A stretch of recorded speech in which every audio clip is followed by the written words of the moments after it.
विश्व की सारी शक्तियां अपने आणविक अस्त्रों के साथ सब मिलकर के अगर भारत के ऊपर एक साथ आक्रमण करेगी तो भी भारत को कोई पराधीन और पराजित नहीं कर सकता। सुना है ना आपने? ये तो डंके की चोट पर गुरु महाराज ने कही। बाबा जय गुरुदेव जी महाराज का योगदान इस भारत भूमि के लिए और देश के आज़ाद होने के समय पर कितना रहा कि बच्चा देश महात्माओं के संकल्प से आज़ाद हो गया। टूटी फूटी आज़ादी मिल गई। अच्छे से समझना, महात्माओं के संकल्प से बच्चा देश आज़ाद मिल गया, टूटी फूटी आज़ादी मिल गई। लेकिन सुभाष चंद्र बोस का जो पूर्ण स्वराज्य का सपना था ए बच्चा वो अधूरा है। गांधी महात्मा का जो सपना था राम राज्य का ए बच्चा वो अधूरा है। महात्माओं के संकल्प से भारत देश को आज़ादी मिल गई। प्रेमियों, बाहरी रूप और एक आंतरिक रूप होता है, अदृश्य रूप होता है। जैसे बाहरी रूप में आपने जो है रैली निकाल ली, देखने में लगा कि हम राष्ट्रभक्त हैं, लेकिन आप जानो कि अंदर हम आप क्या हैं। इसी तरह से एक अंदर का रूप होता है जो आप और हम ही जानते हैं। तो एक अंदर का रूप आपको बता रहा हूँ। बाबा जी ने कहा महात्माओं के संकल्प से देश आज़ाद हुआ है। 4 महात्माओं का आपको मैं नाम बताऊंगा जिन्होंने देश को आज़ाद होकर के अपने शरीर को त्यागा। गुलामी के समय में नहीं, देश को आज़ाद होने के बाद ही उन्होंने अपने शरीर को त्यागा। इसका मतलब आप समझ सकते हैं कि महात्माओं का संकल्प था और जब तक वो संकल्प पूरा नहीं होता महात्मा यहाँ से नहीं जाते। 4 महात्माओं का आपको नाम बताता हूँ। एक महात्मा आप ध्यानपूर्वक सुनिए, राधा स्वामी पंथ में सावन सिंह जी महाराज हुए। सावन सिंह जी महाराज हुए, उनके शिष्य कृपाल सिंह जी महाराज। सावन सिंह जी महाराज के जो गुरु हुए वह आपके हुए जयमल सिंह जी महाराज। वह सावन सिंह जी महाराज जिनका डेरा व्यास पंजाब में आश्रम है, वह महात्माओं ने देश को आज़ाद होने के बाद अपना शरीर त्यागा। लगभग 48 में, यानी 15 अगस्त 1947 में देश आज़ाद हो गया। सावन सिंह जी महाराज ने जो है अपने शरीर को कब त्यागा? देश आज़ाद होने के बाद। और एक घटना आप उनकी सुन लीजिए। जब देश आज़ाद हुआ और उस समय पर जो है बाबा जी ने जो है चोटी के ऊपर बैठे हुए जो जिम्मेदार लोग थे उनको बाबा जी ने यह बताया था कि बच्चों जिन्ना को जो है प्रधानमंत्री बना दो, देश का बंटवारा मत करो। क्या बताया था? 2 चीज़ें चली पीछे, एक चीज़ और छूट गई। बाबा जी ने जो है एक बहुत बड़ा कार्यक्रम हुआ था, एक मीटिंग और एक जो है गोष्ठी हुई थी महात्माओं की और राजनीति लोगों की। तो उसमें से दादा गुरु को भी उस जगह आने का न्योता था। तो दादा गुरु ने बाबा जय गुरुदेव जी महाराज को वहाँ पर भेजा था जब शिष्य रूप में बाबा जी थे, जो आपको और हमको गुरु रूप में मिले हैं। तो बाबा जी जब उस मीटिंग में गए थे तो बाबा जी उस मीटिंग में ये बोल करके आए थे कि आप लोग चिंता ना करिए, देश बहुत जल्द आज़ाद होने वाला है। उसके बाद समय जब आगे बढ़ा, देश आज़ादी के समय पर आ गया, आज़ादी के कगार पर मुहाने पर, उस समय स्वामी जी महाराज ने क्या कहा कि देश के अंदर में जो है आप प्रधानमंत्री जिन्ना को बना दीजिए। इन चोटी के बैठे हुए लोगों को, नेतागणों को और इनको राजनीतिज्ञों को कि तुम जो है आपस में मतभेद और लड़ाई मत करो, तुम मोहम्मद अली जिन्ना को प्रधानमंत्री बना दो और ये बहुत कम दिनों का मेहमान है। गुरु महाराज ने कहा बहुत कम दिनों का मेहमान है। उस समय बाबा जी ने ये बात बता दी थी जबकि स्वतः मोहम्मद अली जिन्ना को ये बात नहीं मालूम थी कि बच्चा इसको ऐसी लाइलाज बीमारी है, ये बहुत चंद दिनों का मेहमान है और इसको प्रधानमंत्री बना दो, देश का बंटवारा मत करो। लेकिन बाबा जी ने कहा कि उस समय पर मेरी बातों पर किसी ने ध्यान नहीं दिया और आज जो फाड़ हो गया बच्चा, ये फाड़ न जाने कब जुड़ेगा, ये तो मालिक ही जाने। कितना नुकसान हुआ प्रेमियों बाबा जी की बात न मानने का। ये आपको एक एक बात, समय बहुत कम है, प्रमाण के साथ, समय के साथ, नाम के साथ बता दी जाएगी। बाबा जी ने कहा था मोहम्मद अली जिन्ना को जो है प्रधानमंत्री बना दो, लेकिन आपस में तुम बैर और झगड़ा मत करो, देश का बंटवारा मत करो, देश का बंटवारा हो जाएगा तो बड़ी हानि हो जाएगी। लेकिन विशेष उन लोगों ने, राजनीतिज्ञों ने बात को नहीं माना, देश का बंटवारा कर लिया अपने स्वार्थ में, जो है प्रधानमंत्री की गद्दी पर बैठ करके देशों के 2 फाड़ कर दिए और जो है पाकिस्तान बन गया। ए प्रेमियों, पाकिस्तान बनने के तुरंत बाद ही जितने भी लोग उस क्षेत्रों में, पाकिस्तान जो जहाँ पर पड़ता है आज का, वाले हिंदू और सिंधी जितने भी थे वहाँ से उनको मारा काटा जा रहा था और वहाँ से गाड़ियों में भेजा जा रहा था। जो आपने फिल्म देखी होगी गदर पहली वाली, वो समय। तो उस समय पर आप विचार कीजिए महात्माओं के जीवों की कैसी रक्षा होती है। सावन सिंह जी महाराज जो है उस समय पर वहाँ आया करते थे, उनके जीव और सत्संगी वहाँ पर थे पाकिस्तान आज का।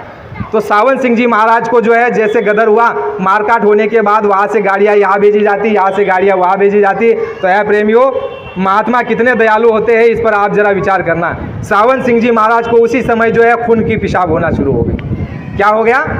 खून की पेशाब सावन सिंह जी महाराज को उस समय पर होने लग गई जब मारकाट और गदर मच गया। तो प्रेमियों ने, अपने सत्संगियों ने, उनके अनुयायियों ने कहा कि बाबा जी हम डॉक्टर को, वैद्य को, हकीम को बुलाते हैं, आपकी खून की ये जो है पेशाब बंद हो जाए, ये खून की जो है आपका निकलना बंद हो जाए। सावन सिंह जी महाराज एक नहीं बोलते, ना कुछ भी नहीं बोलते, मौन रहते थे और लगातार उनके शरीर से और जो है खून जो है बहा जा रहा है। प्रेमी दुखी हो रहे, रो रहे कि गुरु महाराज इलाज करवा लीजिए, इलाज करवा लीजिए। लेकिन बहुत कहने पर आखिरी में सावन सिंह जी महाराज ने क्या कहा? प्रेमियों, अरे बच्चा, क्या तुम मेरे बच्चों का खून गिराना चाहते हो? मेरी बच्चियों का क्या तुम बलात्कार करवाना चाहते हो? मेरे बच्चों को क्या तुम मरवाना और कटवाना चाहते हो? ऐसे शब्दों का जब इस्तेमाल सावन सिंह जी महाराज ने कहा तो सत्संगी समझ गए ये वो प्रेमियों के लिए खून बह रहा है जो पाकिस्तान में बसे हुए इलाकों से हिंदुस्तान आ रहे हैं, और उनको बचाने के खातिर सावन सिंह जी महाराज खुद अपना खून दे रहे हैं। प्रेमियों, कोई कम बात है? ऐसी दयालु महात्मा और ऐसी दयालु शक्तियों के सानिध्य में हम आप बैठे हुए हैं। तो वह सावन सिंह जी महाराज, ये उनका भी इसमें योगदान रहा देश को आज़ाद कराने में। महात्मा चुपचाप संकल्प और चुपचाप कार्य करते हैं, वो दिखावे का काम नहीं करते। सावन सिंह जी महाराज ने देश आज़ाद होने के बाद अपने शरीर को त्यागा। दूसरे महात्मा सुनिए, दूसरे महात्मा हो गए बाबा जी के जो गुरु हुए, हमारे गुरेलाल जी महाराज, जिनके नाम से गुरु महाराज ने मथुरा आश्रम में मंदिर बनवाया, जो फोटो आपने वहाँ कहीं देखा होगा। दादा गुरु स्वयं उन्होंने 1948 में अपने शरीर को त्यागा, और त्यागने के बाद बाबा जी को जो है आदेश देने की बात कही थी, तो आज़ादी के समय उन्होंने शरीर को त्यागा। तीसरा नाम सुनिए, चित्रकूट में एक करवी गांव है, चित्रकूट इलाका हरिद्वार के आसपास है, वहाँ एक करवी गांव है। वहाँ पर जो है सरकार साहब एक महात्मा हुए, जिनकी घटना आपने कभी सुनी होगी कि उन्होंने लकड़ी को फ़ोन बना दिया था, अंग्रेज़ों से बात करवा दी थी। वह सरकार साहब, उनका भी जो शरीर है देश आज़ाद होने के बाद उन्होंने छोड़ा। चौथे महात्मा का नाम सुनिए, आगरा में संत बाबूजी महाराज हुए। कौन हुए? संत बाबूजी महाराज, जो राधा स्वामी मत के जो है महात्मा हुए, जिनकी आपने कभी सत्संग में काशीनाथ काका के मुख से सुना होगा कि एक जो है कोई स्त्री के अंदर में मुसलमान व्यक्ति भूत बन करके आ गया था और कह रहा था कि मुझे महात्मा जी मुक्ति दीजिए। वह संत बाबूजी महाराज, उन्होंने भी जो है देश को आज़ाद होने के बाद ही अपना शरीर त्यागा। तो इस तरह से महात्माओं का ये संकल्प रहा, देश को आज़ादी मिल गई टूटी फूटी, लेकिन बाबा जी ने कहा बच्चा, गांधी महात्मा का सपना अधूरा है और गांधी महात्मा चूक गए, लेकिन है बच्चा मैं चूकने वाला नहीं हूँ। गांधी महात्मा जो है राजनीति के साथ जुड़े हुए थे, लेकिन है बच्चा मैं धर्म के साथ जुड़ करके जो है मैं जो इस काम को करूँगा, और धर्म सब में एक है, एक आत्मा और एक परमात्मा। धर्म सब में एक है, मैं धर्म के साथ जुड़ करके काम करूंगा। और बाबा जी ने कहा, त्रिजटा राक्षसी ने स्वप्न देखा, तो उसका स्वप्न अगर पूरा हो सकता है तो बाबा जी कोई लंकावासी नहीं है, भारतवासी है। बाबा जी का भी स्वप्न पूरा होगा। और ये बात उनको भी नहीं मालूम थी, केवल उनकी एक जो बहन थी उसी को मालूम थी। वह डॉक्टर ने उसको बताया था उनकी बहन को कि तुम्हारे भाई को जो है ये बीमारी है लाइलाज, और ये थोड़े दिनों का मेहमान है। किसी को नहीं मालूम था, केवल बाबा जी के अलावा। प्रेमियों, गुरु महाराज तब से जो है भारत देश के लिए काम कर रहे हैं। और आपको एक ही बात बता करके छोड़ दूंगा, बहुत लंबा लेकर के आया था 2 घंटे का, लेकिन समय कम है। आखिरी में एक बात बता करके छोड़ देता हूँ, उसको ध्यानपूर्वक आप समझिए, महात्माओं का क्या योगदान होता है। तो महाराज ने कहा, महात्मा जिस भूमि पर अवतार लेते हैं वह उसका ऋण अदा कर देते हैं। जो देश की बात होती है, समस्या होती है, उसका भी वो निराकरण करते हैं। प्रेमियों, जब देश आज़ाद होने की चर्चा चली, जब मालूम पड़ गया अंग्रेज़ों को कि अभी हम ज़्यादा दिन यहाँ टिक नहीं सकते, बाहर से सुभाष चंद्र की फौज और अंदर से जो विद्रोह, इनको दबाना अब हमारे बस की बात नहीं है। उस समय पर क्या हुआ, अंग्रेजों ने ये निर्णय लिया, प्रथम एलिजाबेथ ने, कि अभी देश को जो है आज़ाद करना पड़ेगा। वो आज़ादी कैसी मिली है ये आने वाले समय में पता चलेगा, कैसे कैसे एग्रीमेंट हुए हैं वो भी आपको आगे आने वाले समय में पता चलेगा। बहुत बड़ा झोल है, इस बात को समझ लो। लेकिन बाबा जी ने मूल चीज़ कहा, उसको पकड़ो, बाकी चीज़ों को छोड़ दो, इशारे में समझो। तो उस समय पर क्या हुआ, प्रथम एलिजाबेथ ने जो है, उनके एक भविष्यवक्ता थे इंग्लैंड के, जिनका नाम प्रोफेसर कीरो था, भविष्यवक्ता थे।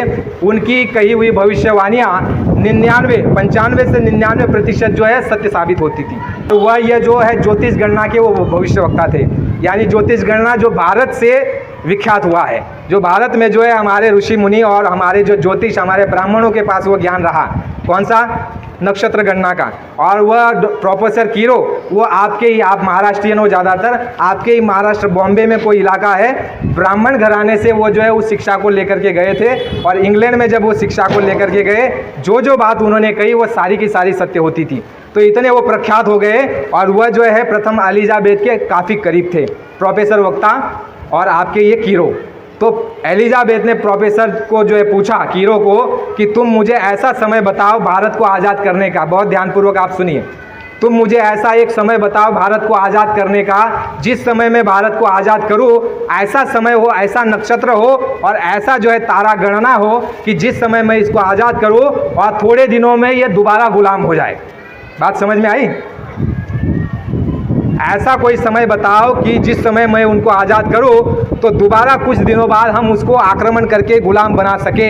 ऐसा कोई तुम अध्ययन और अभ्यास करके नक्षत्र गणना का गणित निकाल करके मुझे समय बताओ, उस समय पर मैं जो है इस देश को आज़ाद करूंगी।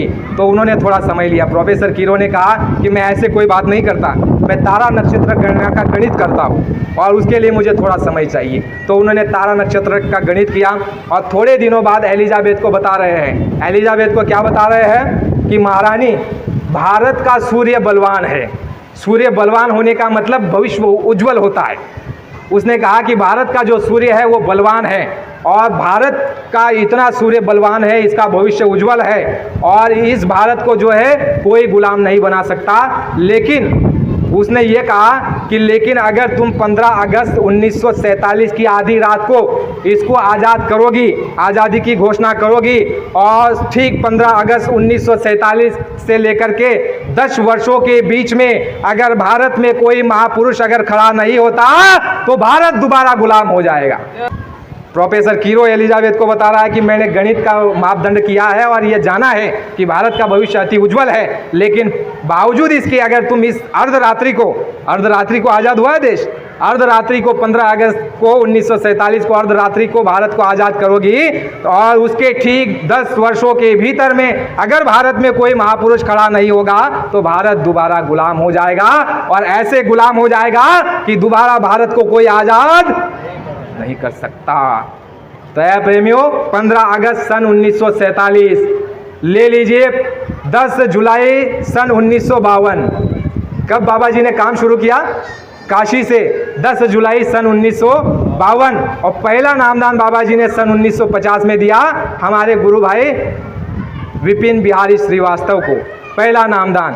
और उसके बाद 10 जुलाई 1952 को अर्दली बाजार और वहाँ पर काशी में जहाँ गौतम बुद्ध ने, सारनाथ जिसको कहते हैं, और जहाँ पर जो है महावीर भगवान ने, जहाँ पर कबीरदास जी ने अपने नामदान के कार्यक्रम को शुरू रखा, वहाँ से बाबा जी ने 10 जुलाई सन 1952 को 5 लोगों को नामदान दिया और सत्संग देना शुरू कर दिया। और विशेष तौर पर एक महापुरुष प्रकट रूप में परमात्मा अवतार रूप धारण करके इस धरती पर हमारे आपके सामने उपस्थित हुए और उनको कहा गया कि ये अलौकिक महापुरुष है। हुआ कि नहीं? तो सन 1947 और आपका 1952, 3 साल और ये 2 साल, कितने सालों में गुरु महाराज खड़े हो गए? 5 सालों के भीतर में 10 साल पूरे होने नहीं दिए। 10 साल अगर पूरे हो गए होते तो बाबा जी ने कहा था बीच में सत्संग में कि बच्चा देश दोबारा गुलाम हो सकता था, लेकिन महात्मा और उस परमात्मा की कृपा से उसकी मौज है कि भारत को बचा लिया जाए, विनाश नहीं होने दिया जाए और भारत से जो है दोबारा विश्व में प्रकाश धर्म का फैलाया जाए। इसलिए जो है भारत अभी गुलाम नहीं हो सकता। फिर गुरु महाराज ने, आपने कई बार सत्संग में सुना होगा, गुरु महाराज ने क्या कहा? विश्व की सारी शक्तियां अपने आणविक अस्त्रों के साथ सब मिलकर के अगर भारत के ऊपर एक साथ आक्रमण करेगी तो भी भारत को कोई पराधीन और पराजित नहीं कर सकता। सुना है ना आपने? ये तो डंके की चोट पर गुरु महाराज ने कही है। तो इसका सारा इतिहास है प्रेमियों, ये सारा गुरु महाराज ने जो है अलग अलग जगह बता करके रखा है, तो इसको जोड़ करके आपके सामने रखने का प्रयास किया। गुरु महाराज ने कहा कि बच्चा, भारत को अभी कोई गुलाम नहीं बना सकता, चाहे विश्व की शक्तियां अपने आणविक शस्त्रों के साथ इस पर एक साथ मिल करके, क्या कहा? एक साथ मिल करके, ये नहीं कहा कि अलग अलग मिल करके, एक साथ मिल करके अगर आक्रमण करे तो भी भारत को नहीं जीत सकती, क्योंकि उस परमात्मा की मौज है कि भारत अभी दोबारा विश्व गुरु बनने जा रहा है, भारत दोबारा विश्व गुरु बनने जा रहा है, ये आवाज़ और आह्वान गुरु महाराज का रहा। उसके बाद कई लोगों ने बोलना शुरू कर दिया। प्रेमियों, बहुत गुरु महाराज का बड़ा योगदान रहा। जब आपका पाकिस्तान और हिंदुस्तान का युद्ध चल रहा था सन 1971 में, उस समय पर आप इतिहास उठा करके देख लो, उस समय पर पाकिस्तान को अमेरिका की तरफ से इतनी बड़ी सहायता दी गई थी, शस्त्र दिए थे, टैंक दिए थे, गोला बारूद दिए गए थे, और भारत के सामने उस समय परिस्थिति बहुत नाजुक थी, हथियारों के मामले में और नेतृत्व के मामले में भी शक्ति जो है बहुत कमज़ोर थी। और उस समय पर जो है भारत ने और पाकिस्तान का जब युद्ध हुआ तो उस समय पर स्वामी जी महाराज ने प्रधानमंत्री, महिला प्रधानमंत्री, उसको लिख करके भेजा कि बच्ची, उस क्षेत्र में जहाँ पर रणभूमि, जिसको आप संस्कृत में कहो, उस रणभूमि में, उस जो है धर्म क्षेत्र, यानी जहाँ पर युद्ध हो रहा है बॉर्डर पर, वहाँ पर जो है दैविक शक्ति जो है भारत की सेना को सहयोग और मदद दे रही है, और अगर वो मिट्टी भी उठा करके फेंकेंगे तो वो गोला बारूद का काम करेगी। दैविक शक्तियाँ जो है वहाँ पर सहायता और मदद कर रही है। भारत को जो है अभी जो है पराधीन नहीं किया जा सकता। ये बाबा जी ने लिख करके उसको भेजा। 1 लाख जितने पाकिस्तानी सैनिकों ने अपने आत्मसमर्पण कर दिया। हे प्रेमियों, कोई मामूली बात है? 1 लाख के करीब सैनिकों ने, पाकिस्तानी सैनिकों ने जो है अपने शस्त्रों को भारतीय सेना के सामने पटक दिया और आत्मसमर्पण कर दिया। ये किसका प्रताप है? इस महात्मा का प्रताप है। तो ऐसी बहुत सी बातें हैं प्रेमियों, लेकिन गुरु महाराज ने ये काम बीच में रोक दिया। गुरु महाराज ने बीच में कहा था, बच्चा तुम अपना नाम करना चाहते हो। कभी बताया उसने न्यूज़ पर आकर के कि बाबा जी की चिट्ठी आई थी और बाबा जी ने ये कहा कि दैविक शक्तियाँ वहाँ पर काम कर रही है? नहीं। आज भी टीवी में, अखबार में चिल्ला चिल्ला करके बताया जाता है, नहीं उस महिला ने ये किया था और वो इसको जीता, लेकिन उसके पीछे जो महत्व था, जो योगदान और जो सामर्थ्य और जो उनका काम था, वो इनका काम था। तो बाबा जी ने बीच में एक बात छोड़ दी। बाबा जी ने कहा, बच्चा तुम अपना नाम चाहते हो, एक समय ऐसा समय आएगा कि देश की जो नैया है ये मझधार में आ जाएगी और चारों तरफ से रास्ते बंद हो जाएंगे, और उस समय पर ये जितने भी नेतागण हैं ये हार मान लेंगे और इनके हाथ में कुछ नहीं रहेगा, और ये जो है हार मान लेंगे, और उस समय देश की नैया जब मझधार में आ जाएगी और जब तुम सब हार जाओगे, उस समय पर भारत का एक महात्मा जो है तुम्हारा मदद और सहायक बन करके खड़ा हो जाएगा। जो हार जाता है उसके ऊपर दया होती है। जब तुम हारोगे उसी समय पर बाबा जी ने कहा कि तब जो है वो महात्मा काम करेगा और ऐसा काम होगा। बाबा जी ने सत्संग में प्रेमियों बहुत बात बता करके रखी है कि बच्चा ऐसा समय आएगा जब युद्ध होगा, जब दूसरे देशों से बम गिराए जाएंगे, फेंके जाएंगे, उस समय पर ये प्रेमी, कौन प्रेमी? ये प्रेमी ऐसे बताया था उस समय, ये प्रेमी ऐसे जो है हाथ के इशारे से उस बम को जो है नीचे उतार लेंगे और वो फूटने नहीं पाएगा। प्रेमियों, आप कोई मामूली नहीं हो, आपके पास इतनी शक्ति भरी पड़ी हुई है, लेकिन उन्होंने जो है पर्दा डाल करके रखा है। अगर उस बात का आपको बोध करा दिया जाए, स्वामी जी महाराज ने एक समय काफिले में सत्संग में बताया था, बच्चा मेरे साथ जो लोग चल रहे काफिले में, इनके अंदर में ऐसे ऐसे लोग हैं, अगर इनको इनकी साधना का अनुभव करा दिया जाए तो ये पल में सृष्टि को इधर से उधर कर देंगे। लेकिन महात्मा इनका सबका जो है कमाई को जो है अपने पास रखते हैं ताकि इसको ये बिगाड़ ना सके और सृष्टि का जो है संचालन गड़बड़ ना हो सके। इतना आपके पास धन छुपा हुआ है, आपके पास आध्यात्मिक दौलत पड़ी हुई है, लेकिन जब बाबा जी ने उस आध्यात्मिक दौलत को खोल दिया था, कई कल्तानधारियों को रिद्धि सिद्धि दे दी थी, कई प्रेमियों को जो है अनुभव करा दिया था, और जो है कहते हैं सरस्वती, कहते हैं कि वाक शक्ति, वाचा शक्ति, उस समय पुराने समय में हमारे पुराने प्रेमी आपको बताएंगे अच्छे से, तो बहुत से प्रेमियों ने गड़बड़ कर डाली। प्रेमियों, किसी को साफ दे दिया, किसी को कुछ कह दिया, किसी को कुछ बता दिया, तो इसीलिए स्वामी जी महाराज ने सबको जो है रोक दिया, कहा कि बच्चा करते रहो। जैसे बच्चे नादान होते हैं तो उनके नाम का पैसा जो है माँ बाप गोलक में रखते हैं, और जब बच्चे सयाने हो जाते हैं उस समय पर माँ बाप उस गोलक का पैसा निकाल करके बच्चे के हाथ में दे देते हैं, और बच्चा उस पैसे से उस समय अपना जो है काम कर लेता है। तो इसी तरह से आपको हमको साधन भजन करना है, नित्य और नियम। गुरु महाराज ने कहा कि युद्ध के समय में ऐसी समय आएगा, ये प्रेमी ऐसे इशारे से बम और गोला बारूदों को नीचे उतार लेंगे। बाबा जी ने पाकिस्तान को आगाह किया था कि तुम जो है, पाकिस्तान ने कीटाणु बम चीन से ले लिया है, बहुत पुरानी बात है, पाकिस्तान ने कीटाणु बम जो है चीन से ले लिया है और एक समय आएगा कि ये हिंदुस्तान की तरफ मुंह करके जो है कीटाणु बम को छोड़ेगा और उस समय पर उस कीटाणु बम के द्वारा देश के अंदर में जो है कीड़े मकोड़े गाय भैंस जानवर मरने लग जाएंगे, लोग बेमौत मरने लग जाएंगे। उस समय भारत का एक फकीर जो है ऐसी उल्टी आंधी चलाएगा कि जो कीड़े और जो बम जहाँ से आया है वही जा करके उन लोगों का सफाया हो जाएगा। तो वो महात्मा कौन है ये समझने की बात है। हमारे कई प्रेमी कहते मैं तो आपको लिख करके बता दूंगा, लेकिन शंका इतनी पैदा होगी, आप कहोगे कि उन्होंने ये बताया तुम ये बता रहे हो। कानपुर में बाबा जी ने बताया अपने शरीर से ये कपड़ा ऐसे फेंक करके कि पहचान लो इस बाबा को, ये उस समय तुम्हारे काम आएगा, उस समय ये काम आएगा और आज भी काम आ रहा है। तो प्रेमियों, कहने का मतलब भारत भूमि से विश्व परिवर्तन होने वाला है, भारत भूमि से विश्व का परिवर्तन होने वाला है। भारत भूमि में जो है यूनाइटेड स्टेट यानी जिसको आप कहते हैं संयुक्त राष्ट्र, जो विश्व के देश भारत के अंदर में आकर के न्याय मांगने आएंगे। भारत की भौतिक प्रगति इतनी उज्जवल और इतनी उन्नत हो जाएगी। बाबा जी ने कहा कि भारत से महात्मा अमेरिका जाएंगे और 2 घंटे से भारत लौट करके आ जाएंगे। भारत से जाएंगे 2 घंटे में कार्यक्रम करके और प्रवास करके जो समय जाएगा केवल 2 घंटे में महात्मा भारत लौट करके आएंगे। इतना जो है भारत का आने वाला समय उज्जवल है और खतरनाक भी है। लेकिन उससे पहले गुरु महाराज ने कहा कि तुमने अगर मेरी बात को नहीं माना, तुम अगर धर्म कर्म न्याय नीति पर नहीं आए, महात्माओं की शरण में नहीं आए, तो बच्चा 16 से 18 आने तकलीफ तुमको भोगनी पड़ेगी, बच नहीं सकते हो। गुरु महाराज ने कहा कोई बच नहीं सकता है, 16 से 18 आने तकलीफ तुमको भोगनी पड़ेगी और उसके बाद अच्छा समय आएगा। लेकिन अगर तुमने मेरी बात को मान लिया तो बाबा जी ने कहा केवल 4 आने तकलीफ तुम्हारे ऊपर आएगी और उसको बर्दाश्त करने की भी शक्ति वो मालिक दे देगा, उसको बर्दाश्त करने की भी वो शक्ति मालिक देगा। प्रेमियों, कहा था कि जब युद्ध होगा, भारत के ऊपर आक्रमण होगा, उस समय पर सत्संगियों की रक्षा की जाएगी। सुना है? जब भारत पर आक्रमण होगा सत्संगियों की रक्षा की जाएगी। जब अन्न का दाना नहीं मिलेगा, पूरा विश्व एक अन्न के दाने पर केंद्रित हो जाएगा, ऐसे समय पर हे बच्चा तुम उस मालिक से रोटी मत मांगना, तुम उस मालिक से रोटी मत मांगना, उससे बर्दाश्त की ताकत मांगना। ऐ बच्चा, मैं उस समय पर तुमको ऐसी जड़ी बताऊंगा कि उसको खा लोगे तो कई दिनों तक तुमको भूख नहीं लगेगी।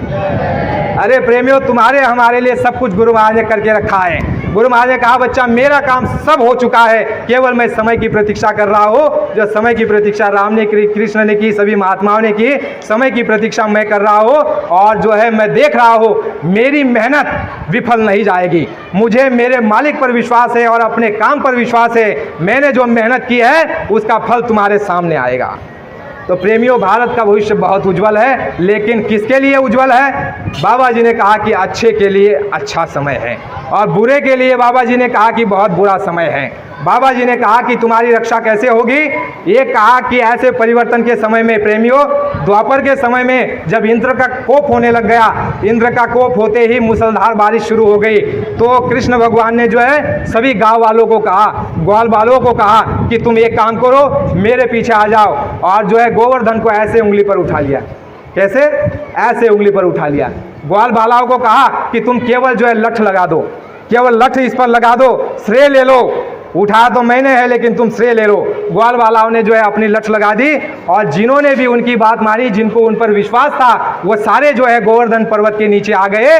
और इतिहासवाद ये कथाएं बताती है कि उस समय पर इतनी मूसलाधार बारिश इंद्र के कोप की वजह से हुई थी। इंद्र का कोप कब होता है? जब इंसान अधर्म के रास्ते पर चल जाता है, उस समय इंद्र का कोप होता है। लेकिन उस समय कृष्ण भगवान ने आह्वान किया और जिन्होंने उनकी बात को माना और गोवर्धन पर्वत के नीचे आ गए, वो सबकी रक्षा हो गई। जितना पानी पूरे परिसर में फैल गया था और सबका सफाया हो गया था। केवल जिन्होंने कृष्ण पर विश्वास किया, कृष्ण भगवान की बात को माना, केवल उनकी रक्षा हुई गोवर्धन के पर्वत के नीचे आकर के।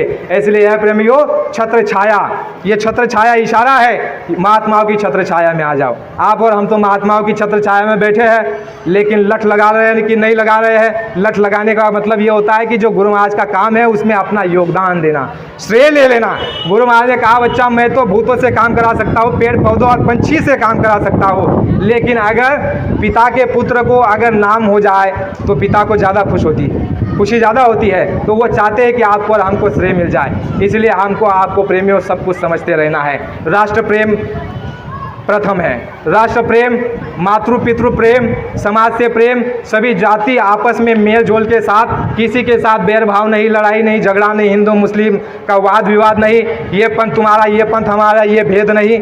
गुरु महाराज ने कहा कि सब पंथ हमारे, सब मंदिर मस्जिद गिरजाघर हमारे और हम सब उनके।